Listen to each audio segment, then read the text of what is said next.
Hi friends, welcome to my new video. So আজকে চলে এসেছি আমরা পিকনিক করতে মসরডা শিব বাড়িতে। তো সঙ্গে থাকো, আজকের দিনটা খুব মজাদার হবে।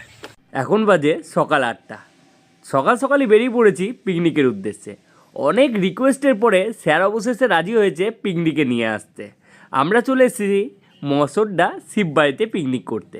যথারীতি পিকনিকের জিনিসপত্র এনেও হাজির, ওদিকে বক্সও চলে এসেছে। স্যাররা এখনও না পৌঁছানোয় ছেলেপিলে বক্সের কানেকশন করতে ব্যস্ত। এখন বাজে প্রায় 10টা। স্যার এখন না পৌঁছানোয় আমিই লেগে পড়লাম ঘুগনি করতে। সবার খিদেও পেয়েছিল বড়। ঘুগনির টেস্ট যেমনই হোক, খিদের টানে সবাই বেশ খেয়েই ফেলেছিল সবটা। এদিকে স্যাররাও এসে হাজির, তাই সবাই মিলে খাওয়া দাওয়া শেষ করে এবার বসে পড়লাম কাটাকুটি করতে। তো কাটাকুটি শেষে ভেজ ডালটার 12টা বাজানোর দায়িত্ব আমি নিজের কাঁধেই তুলে নিই। সবার কাছ থেকে মধুর বাক্য শুনে আমি আপাতত রান্নাবান্না থেকে অবসর গ্রহণ করি। এদিকে আমার অবসরের পরে স্যার নিজের ঘাড়ে সব দায়িত্ব তুলে নেন এবং হাতা খুন্তি নিয়ে যুদ্ধক্ষেত্রে নেমে পড়েন। ও হ্যাঁ, আপনাদের তো আমাদের মেনুটাই বলা হলো না। টিফিনে ছিল মুড়ি ঘুগনি এবং লাঞ্চে ছিল ভাত, ভেজ ডাল, আলু পোস্ত, খাসির মাংস, সঙ্গে ছিল স্যারের হাতে স্পেশাল চাটনি, আরও ছিল দই মিষ্টি এবং স্যারের জন্য ছিল পনির। একদল এদিকে রান্নায় ব্যস্ত, অন্য দল ওদিকে নাচতে ব্যস্ত, তাই ওরা আমাকেও জোর করে নাচতে নিয়ে চলে এলো।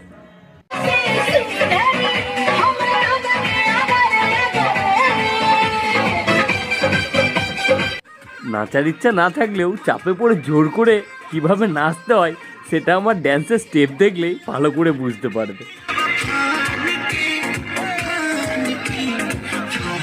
এদিকে স্যার আমায় রান্নার জন্য ডেকে পাঠানোয় শত কটূক্তি এবং লাঞ্ছনা উপেক্ষা করে পুনরায় এসে রান্নায় মনোনিবেশ করি। গন্ধে এবং বর্ণে মাংসটা ভালো লাগলেও আসলে তার স্বাদ বোঝা যাবে যখন সেটা খাবার পাতে পড়বে। গানের তালে তালে এবং খাসির মাংসের গন্ধে চারিদিকটা যেন মো মো করছিল। আর এই যে এদেরকে দেখতে পাচ্ছ, এরা সবাই বসে আছে কখন খাসি মাংসটা হবে সেইটার আশায়। এখন বাজে প্রায় 3টে। রান্না বসাতে দেরি হওয়ায় রান্না শেষ করতেও অনেকটাই দেরি হয়ে গেছিলো, তাই আমি চেষ্টা করছিলাম যত তাড়াতাড়ি সম্ভব রান্নাটা শেষ করার।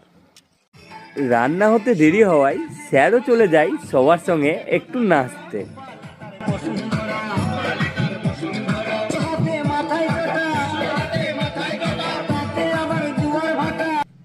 এখন বাজে 4টে। যথারীতি আমাদের রান্নাও শেষ।